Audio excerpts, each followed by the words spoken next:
In 1944, the most feared aircraft in the Luftwaffe's skies wasn't a jet. It carried no defensive guns. It was built from plywood and balsa wood. German aircrews had a name for the dread it produced: Moskitoschreck, mosquito terror.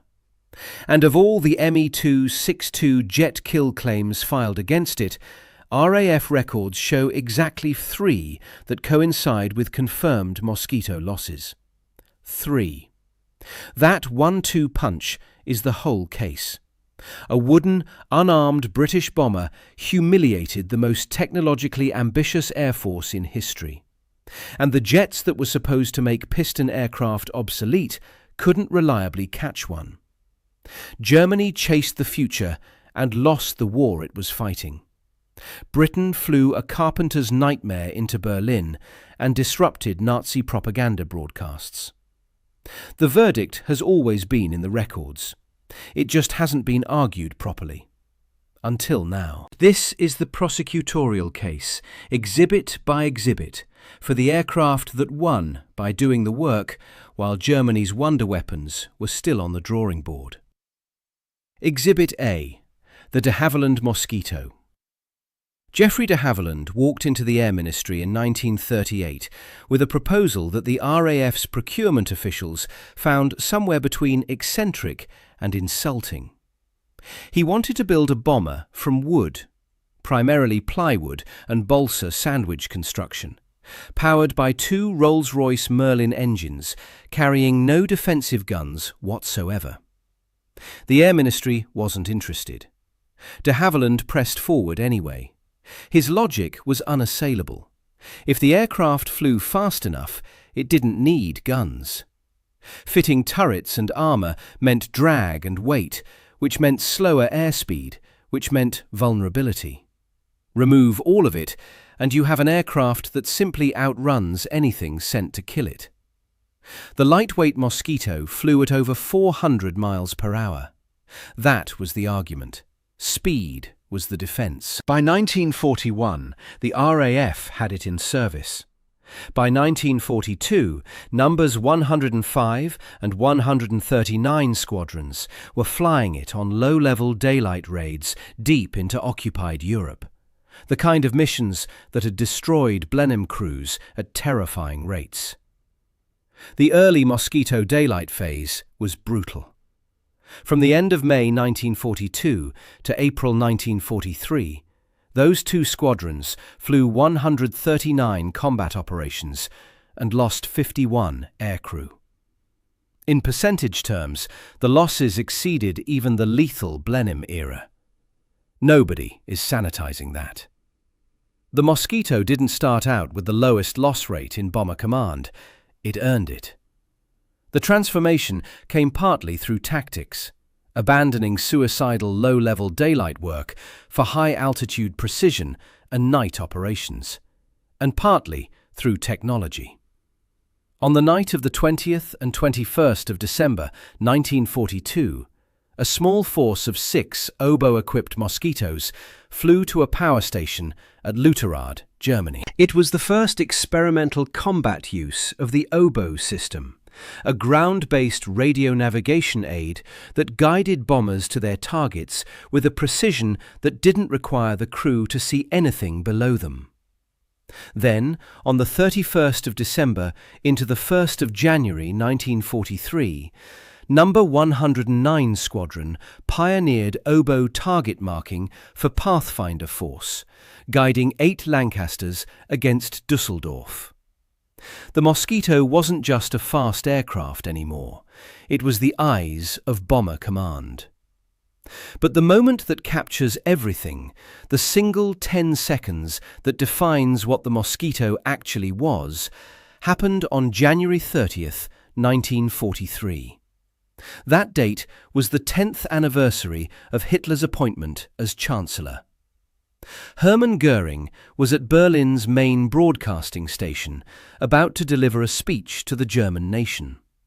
3 Mosquito B Mark IVs from 105 Squadron had taken off from Marham, Norfolk, and flown the length of the North Sea and across Germany at low level. When they arrived over Berlin, they bombed the broadcasting station. Goering's address was knocked off the air. The delay lasted 1 hour and 3 minutes, confirmed by a contemporary UPI wire report filed that same day. That afternoon, a second sortie inconvenienced another speech, this one by propaganda minister Joseph Goebbels at the Sports Palace. On the 10th anniversary of the Nazi regime, 2 separate Mosquito sorties silenced the 2 most powerful voices in Germany and flew home. Goering was so shaken that he later told German aircraft manufacturers he could go berserk when faced with the Mosquito, that it made him green and yellow with envy. The commander of the Luftwaffe, furious at his own Air Force's inability to stop a British carpenter's project, admitted in open humiliation what the operational record already showed. The aircraft proving all of this most concretely was LR-503, F for Freddy. A Mosquito B Mark IV that flew 213 combat missions over occupied Europe, more than any other Allied bomber during the Second World War. While other aircraft were written off, shot down, retired or replaced, F for Freddy kept flying. It flew through the early, brutal daylight phase, through the oboe campaigns, through the precision raids that became the Mosquito's signature work. It outlasted pilots, outlasted whole crew cohorts, outlasted the strategic arguments about whether unarmed wooden bombers were a sensible idea.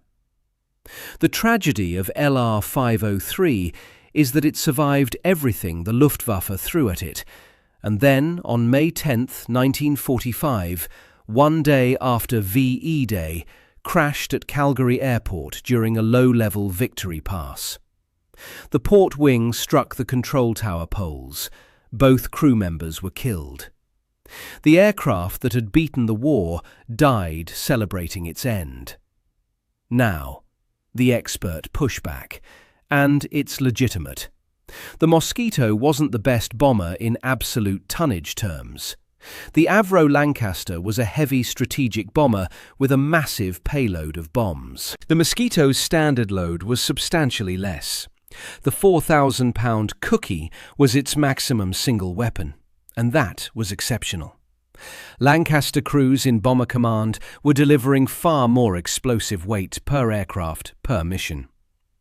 For area bombing campaigns, saturating industrial cities, cratering rail yards, sheer mass mattered, and the Lancaster delivered mass. The survivability case stands because of crew arithmetic. A Lancaster flew with 7 crew members. A Mosquito flew with 2, pilot and navigator. When a Lancaster went down, and 44.4% of all aircrew who served in Bomber Command didn't survive the war, the loss was 7 trained specialists, minimum a year each in combined training time. When a Mosquito went down, it was 2.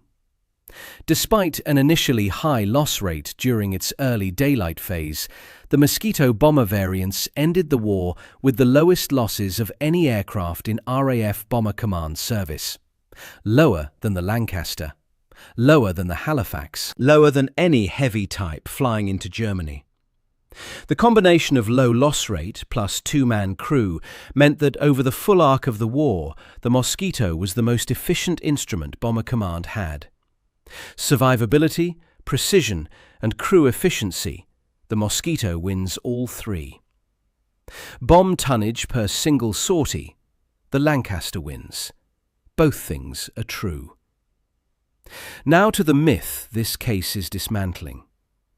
Germany's Wonder Weapon program wasn't just a technological gamble.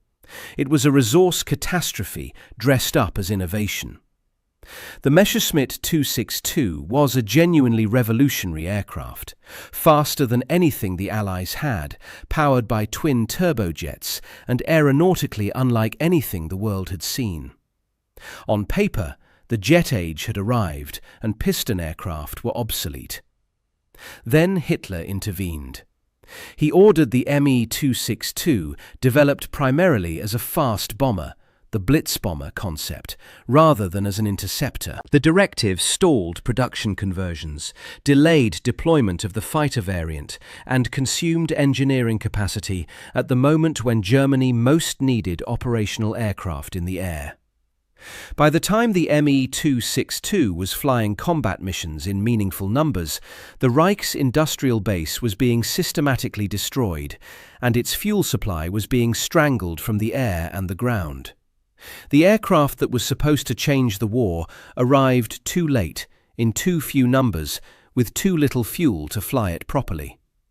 But the resource argument cuts even deeper when you look at the Messerschmitt 163 Comet. The 163 was a rocket-powered interceptor, and on sheer performance numbers, it was extraordinary, the fastest aircraft of the Second World War. It was also a disaster. Its propellant combination wasn't merely dangerous, but lethally unpredictable. Pilots died not only from enemy fire, but from fuel system failures. The aircraft had only minutes of powered flight before the fuel was exhausted, at which point the pilot became a glider pilot in a highly visible and near defenseless aircraft, descending into airspace that Allied escort fighters controlled. The total number of confirmed Allied aircraft kills attributed to the Me-163 remains disputed across the entire program. Germany poured aluminium, skilled engineering labour, and irreplaceable chemical production into an aircraft that killed some of its own pilots and confirmed only a handful of enemies. The Heinkel HE-162 Volksjäger represents the program's further degradation. By late 1944, Germany was building a jet fighter partly from wood, the same material the British had used 4 years earlier, except the British had chosen wood strategically. Germany was driven to it by necessity. Against that backdrop, return to Kurt Welter. Welter was one of the Luftwaffe's most decorated night fighter pilots, flying the Me-262 against Mosquito operations. His kill claims range between roughly 25 and 27 Mosquito victories, though some sources put the figure higher. The exact number remains contested. Wikipedia's article on Welter is explicit. Only 3 of his Mosquito kill claims coincide with confirmed losses in RAF records, and RAF records show a maximum of 15 possible losses attributable to his entire unit. The rest may be overclaiming, a practice that was structurally embedded in the Luftwaffe's confirmation system, where a ground witness or wingman confirmation was sometimes sufficient for a kill credit, even without wreckage verification. This isn't a simple story about German dishonesty. Both sides inflated. Number 100 Group, the RAF's dedicated electronic warfare and night intruder force, operating Mosquitoes specifically against Luftwaffe night fighters, claimed 258 Luftwaffe night fighters destroyed across its operations. The evidence supporting that number is incomplete, and the source record hasn't confirmed it fully. Against roughly 70 Mosquito losses in similar operations, that claimed ratio is almost certainly overstated. Allied crews weren't recording their claims in some pristine system immune to the pressures of combat reporting. But here is what makes the jet myth specifically durable. When the war ended, the Me-262 became the symbol of technological inevitability. It looked like the future. Historians writing in the 1950s and 1960s worked backward from jet supremacy and decided that the Me-262 must have been decisive, or would have been decisive under different circumstances. The aircraft's aesthetic, swept lines, turbojets, its remarkable top speed, colonized the historical imagination in a way that operational records couldn't easily dislodge. 3 verified Mosquito losses coinciding with ME-262 claims, against 213 combat missions for a single Mosquito, was never a satisfying story for people who wanted the jet age to begin dramatically. The escort fighters make the Piston case from a different angle entirely. The P-51D Mustang, with its Packard-built Merlin engine, was a transformation so complete it's worth dwelling on.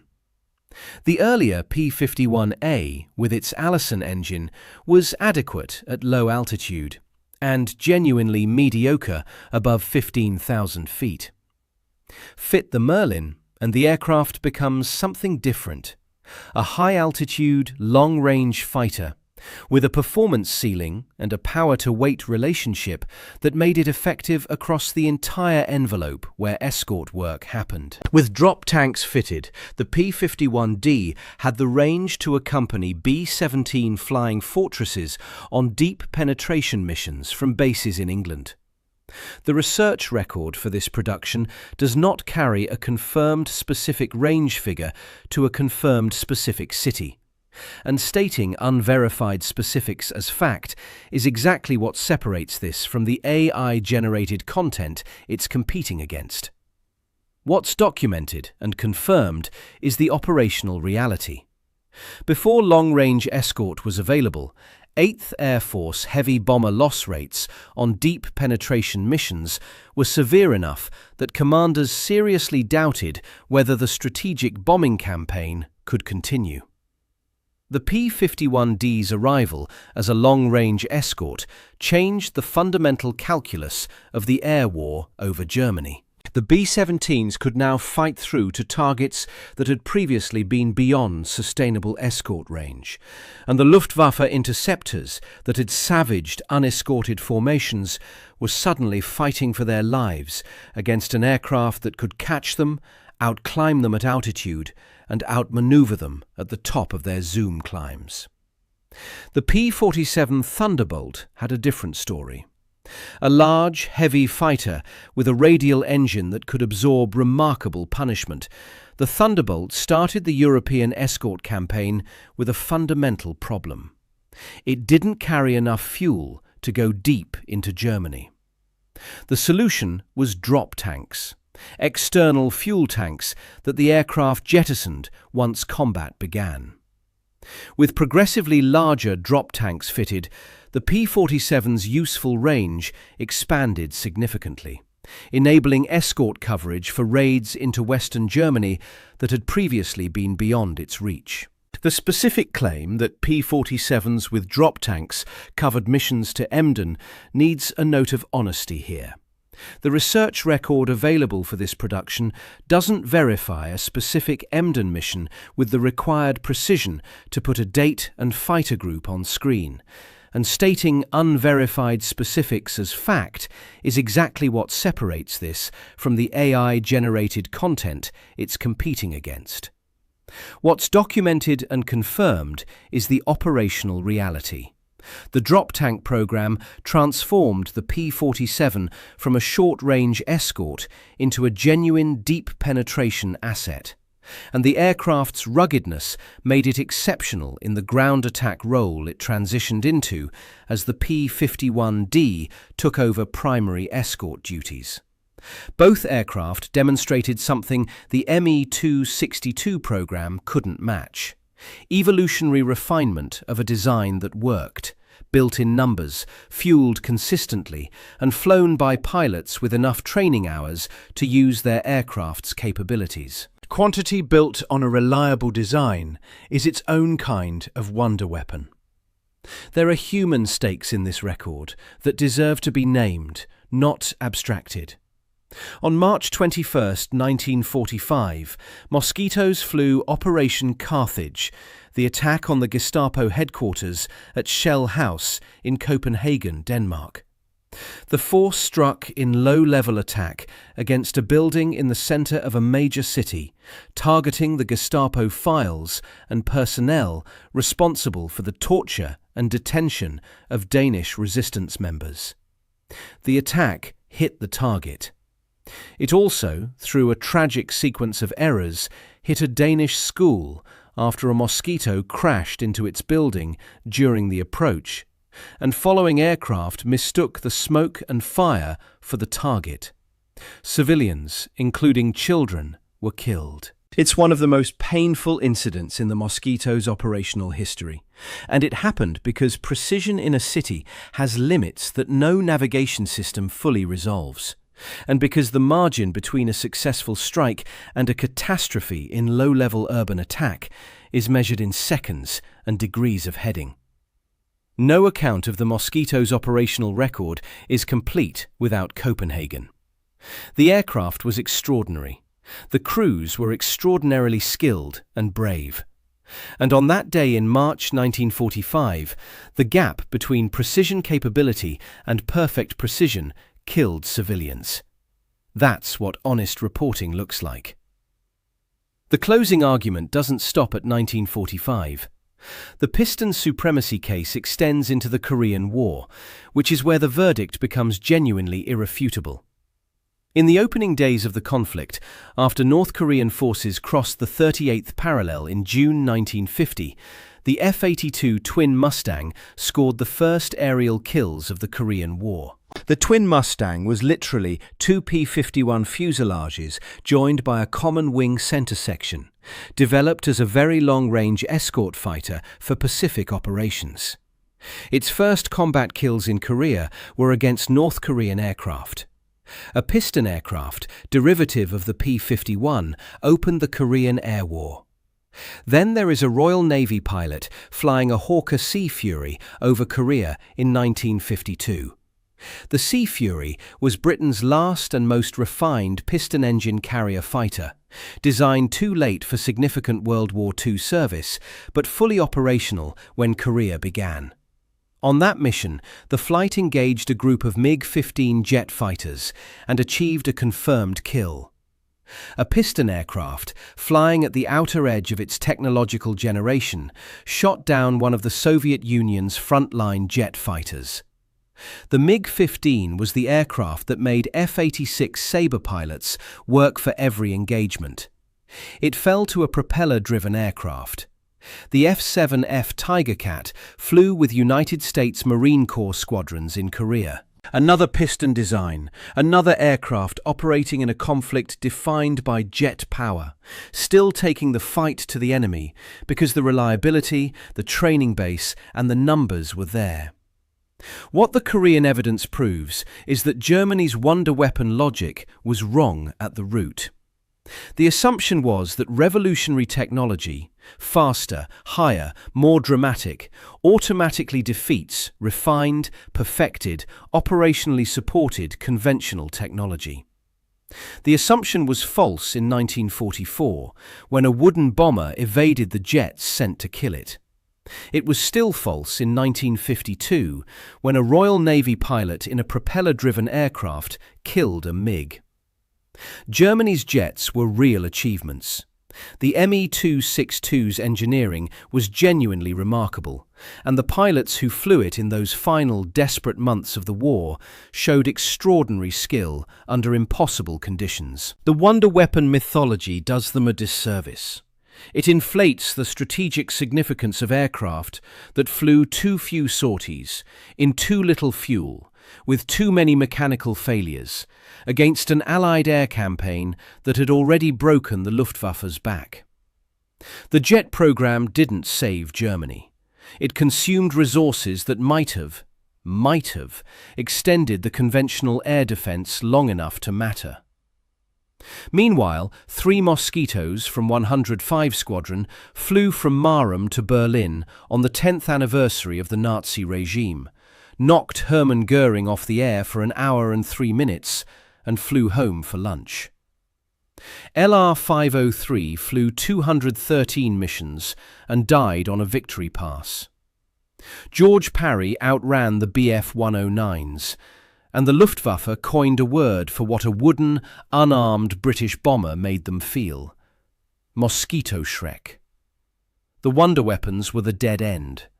The craftsman won.